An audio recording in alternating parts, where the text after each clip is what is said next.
கர்த்தரும் இரட்சகமாகிய இயேசு கிறிஸ்துவின் நாமத்திலே இயேசுவின் இளைப்பாறுதல் ஊழியத்தின் சார்பாக இந்த தொலைக்காட்சி வாயிலாய் 2025 ஆண்டு 6ஆம் மாதம் வாக்குத்தத்த வசனத்தின் நிமித்தமாய் உங்களை சந்திப்பதிலே மிகுந்த சந்தோஷம் அடைகிறேன். இந்த நாளில் கர்த்தர் இந்த மாத வாக்குத்தத்தமாய் எமக்கு ஏவுதலாய் தந்த வேத வசனம் என்னவென்றால் ஏசாயா 60ஆம் அதிகாரம் 22ஆம் வசனம். சின்னவன் 1000 சிறியவன் பலத்த ஜாதியுமாவான். கர்த்தராகிய நான் ஏற்ற காலத்தில் இதை தீவிரமாய் நடப்பிப்பேன். இந்த மாதத்திலும் கூட கர்த்தர் அந்த ஏற்ற காலத்துக்காய் காத்து கொண்டிருந்து இந்த மாதத்தில் நம்முடைய என்னென்ன குறைபாடுகளோ எதற்காக காத்து கொண்டிருந்தோமோ எல்லாவற்றையும் தீவிரமாய் நடப்பிப்பதற்காக கர்த்தர் காத்து கொண்டு இருக்கிறார். ஹல்லேலூயா. ஒருவேளை இந்த 5 மாதங்களையும் கர்த்தர் கண்மணி போல நம்மளை நடத்தி வந்தார். இந்த 6ஆம் மாதத்திலும் நமக்காக தீவிரமாய் செயல்பட போகிறார். ஒருவேளை நம்மளுடைய வாழ்க்கையில் சின்னவனை போல காணப்படலாம். சின்னவன் என்பது எல்லாருக்கும் தாழ்த்தப்பட்டவனாகவும் குறைவுள்ளவனாகவும் ஒரு நிறைவற்ற ஒரு வாழ்க்கை, புறம் தள்ளப்பட்ட ஒரு வாழ்க்கை, ஒரு ஆசீர்வாதமற்ற ஒரு வாழ்க்கை, எந்த காரியத்திலும் எந்த விதமான ஒரு ஆசீர்வாதத்தையும் காண முடியாதபடி குறைவுள்ளவனாய் இருக்கலாம். ஆனால் கர்த்தர் இன்றைக்கு சொல்லுகிறார், உன்னை உயர்த்தும் காலம் வந்துவிட்டது. அப்போ இந்த சிறியவர்களை நோக்கி கர்த்தர் பார்க்குற காலம், அவர் இந்த ஏற்ற காலத்திற்காய் காத்து கொண்டு இருப்பார்.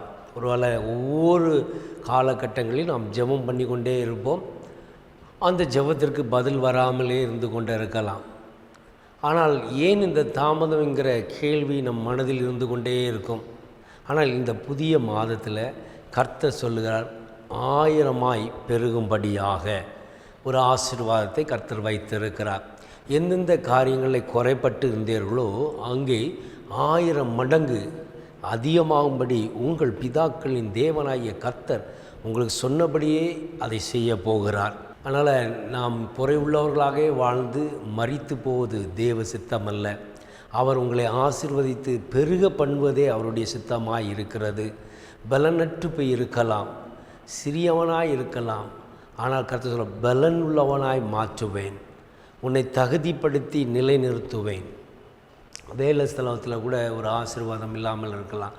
வேலை செய்து கொண்டே இருப்போம், ஆனால் வேலையில் கூட ஒரு ஆசீர்வாதம் இருக்காது, ஒரு உயர்வு இருக்காது. எவ்வளவு சம்பாதித்தாலும் அந்த சம்பாத்தியம் ஒரு ஆசீர்வாதத்தை கொண்டு வராது. காரணம் என்னவென்றால், சம்பாதிக்க பணங்கள் எப்படி வருகிறதோ அப்படியே செலவழிந்து போய்விடும். ஒருவேளை வியாதியினால், குறைபாடுகள்னால் கடன் வாங்கி அந்த கடனுங்கிற ஒரு சிறையிருப்புக்குள்ளாக இருக்கிறவர்கள் எவ்வளவு சம்பாதித்தாலும் அதை கடன் அடைப்பதிலேயே அவர்கள் வாழ்க்கை முடிந்து போய்விடுகிறது. காரணம் என்னவென்றால், அநேக வட்டிக்கு பணம் வாங்கி செலவு பண்ணியிருப்போம். இந்த வட்டி நம் வாழ்வை சீரழித்து விடும். அதனால தான் கர்த்தர் நம்பி இருக்கும் பொழுது கர்த்தர் புதிய காரியங்களை செய்வார். அந்த ஏற்ற வேலை வரும் பொழுது அவர் செய்வது தடைபடாது. ஆனால் நம்ம அந்த ஏற்ற வேலைக்காய் காத்து கொண்டு இருக்கணும். ஆனால் ஒருவர் கூட நாம் காத்து இருப்பது இல்லை. நம்முடைய வாழ்வில் நாம் எதை எதிர்நோக்கி போகிறோமோ அது உடனே நடைபெற வேண்டும் என்று பிரயாசப்படுவோம். ஆனால் அந்த பிரயாசம் விருதாய் போவதற்கு காரணம் தேவ சித்தம் அதில் இல்லாமல் இருக்கும். இல்லாவிட்டால் ஏற்ற காலம் வராமல் இருக்கும். கர்த்தர் அந்த காலத்திற்காய் காத்து கொண்டிருப்பார். அவருக்கு தெரியும் எந்த காலத்தில் எதை செய்ய வேண்டும் என்பது. நாம் அறியாமல் செயல்பட்டு கொண்டிருப்போம். நம்முடைய வாழ்க்கையில் இதை செய்யணும் அதை செய்யணும்னு பிரயாசப்பட்டு கொண்டிருப்போம். ஆனால் கர்த்தருடைய சித்தமா இல்லை அவருடைய காலம் வந்துவிட்டதா, அவர் நம்மை ஆசீர்வதிப்பதற்கான நேரமும் காலமும் வந்துவிட்டதா என்பதை நாம் புரிந்து கொள்ள முடியாது. ஆனால் நம்முடைய வாழ்விலே நாம் அதற்காய் காத்து ஜெபித்து கொண்டிருந்தோமானால் அவர் நமக்கு உணர்த்துவார், அவர் தேற்றுவார். ஆவியானவர் அதற்காகவே தந்தொழினார். நாம் எதை தேவனிடத்திலே கேட்க வேண்டும், எதை பெற்றுக்கொள்ள வேண்டும், எந்த காலகட்டத்தில் நாம் ஆசீர்வதிக்கப்படுவோம் என்பதை அவர் அறிந்திருக்கிறார்.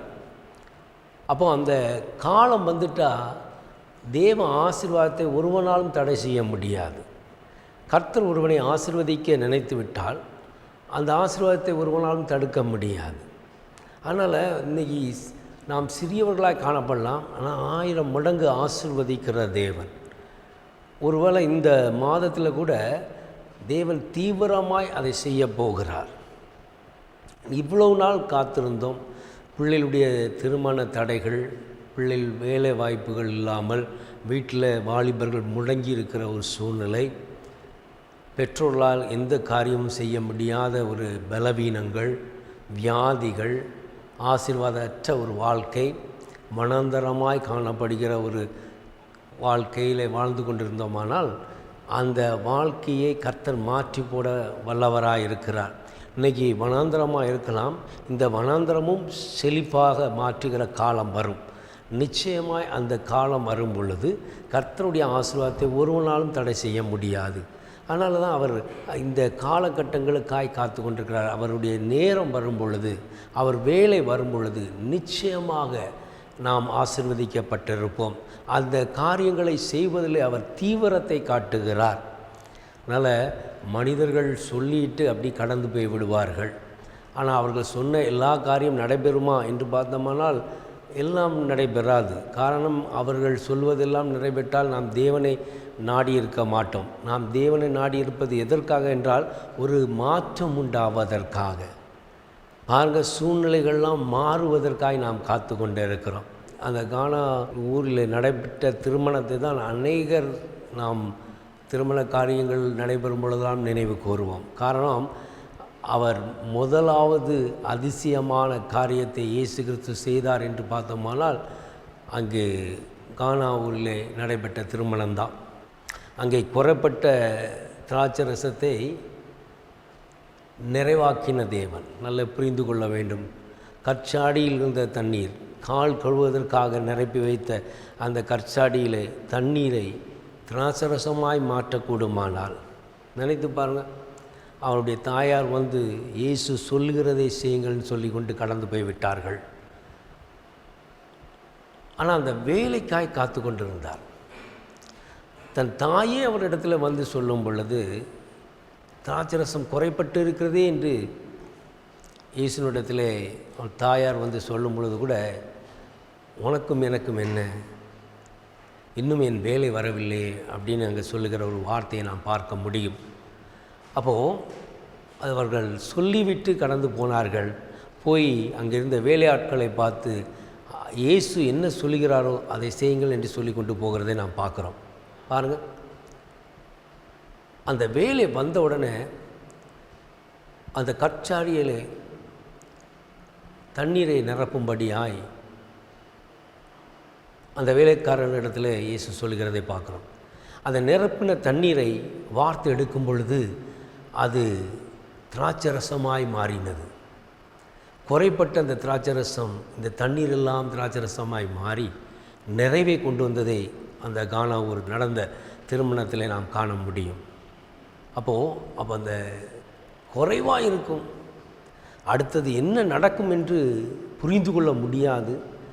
அங்கே திருமணத்தில் அந்த திருமணத்தை நடத்துகிற தாயின் தகப்பனும் புலம்பி குறைபட்டு போய்விடுமோ, இனி வந்திருக்கிற விருந்தாளிகள் அதை குறைவாய் பேசி விடுவார்களோ என்று பயமும் திகளோடு தான் இயேசுனுடைய தாயினிடத்தில் வந்து அவர்கள் சொல்லுகிறார்கள். அப்போ அதை கேட்ட உடனே இயேசுனிடத்தில் அவருடைய தாயாரும் வந்து அந்த சூழ்நிலையை பற்றி சொல்லும் பொழுது கூட, உனக்கும் எனக்கும் என்ன, இன்னும் வேலை வரவில்லையேன்னு சொல்லுகிறதான் நம்ம பார்க்குறோம்.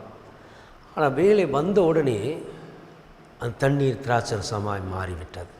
இன்றைக்கி உங்கள் வாழ்க்கையில் கூட தண்ணீரை போல உங்கள் வாழ்க்கை இருந்தால் அது ரசமாய் மாறுவதற்கு, ருசியுள்ள திராட்சை ரசமாய் மாறுவதற்கு இயேசுனுடைய நேரம் வர வேண்டும், காலம் வர வேண்டும். பாருங்கள், வேலை வந்த உடனே அந்த சூழ்நிலையே மாறி போய்விட்டது. அப்போ பந்தியில் அந்த திராட்சை ரசம், பந்தி விசாரிப்புக்காரன் அதை பார்த்து எல்லாரும் முந்தி கொடுக்குற அந்த திராட்சை ரசம் எப்பொழுதுமே ருசியாக இருக்கும், போக போக அது ருசி குறைந்து போய்விடும். காரணம், அதில் தண்ணீர் சேர்ப்பார்கள், அது குறைபட தண்ணீர் சேர்ப்பார்கள், அது இல்லாமல் கூட போய்விடும். ஆனால் நீயோ முதல் கொடுத்த அந்த திராட்சரசத்தை போல இன்றும் குறைவில்லாமல் கொடுத்து கொண்டிருக்கிறேன் என்று அந்த பந்தி விசாரிப்புக்காரன் ஆச்சரியப்பட்டான் என்று வேதத்திலே பார்க்குறோம். அப்படி ஒரு ஆச்சரியமான ஒரு வாழ்க்கையாய் மாற்றி விடுவார். நம் வாழ்க்கையிலும் அப்படி தான். நம்ம இன்றைக்கும் இயேசு ஒருவர் நமக்குள் வர வேண்டும், நம்மிடத்தில் காணப்பட வேண்டும். அப்படி இருக்கும் பொழுது தான் நம்முடைய வாழ்வில் இருக்கிற குறைகள் எல்லாம் நிறைவாக்கப்படும். நீ இன்றைக்கி ஒரு குழப்பத்தினுடைய நின்றிருக்கலாம், ஒரு சிறியவனைப் போல காணப்பட்டிருக்கலாம். ஆனால் கர்த்தர் சொல்ல அந்த சூழ்நிலை எல்லாம் மாறும், சூழ்நிலை எல்லாம் மாறும். நீ அழைக்கணும். எப்படி காணா ஊரில் இயேசுவை திருமணத்திற்கு அழைத்தார்கள். அதனால் குறைவுள்ள சூழ்நிலை வந்தாலும் அந்த சூழ்நிலை மாறி போய்விட்டது, நிறைவை கண்டார்கள் என்று வேதத்தில் பார்க்கிறோம். அதுபோல் நம்முடைய வாழ்விலும் ஒரு நிறைவை நாம் காண முடியும்.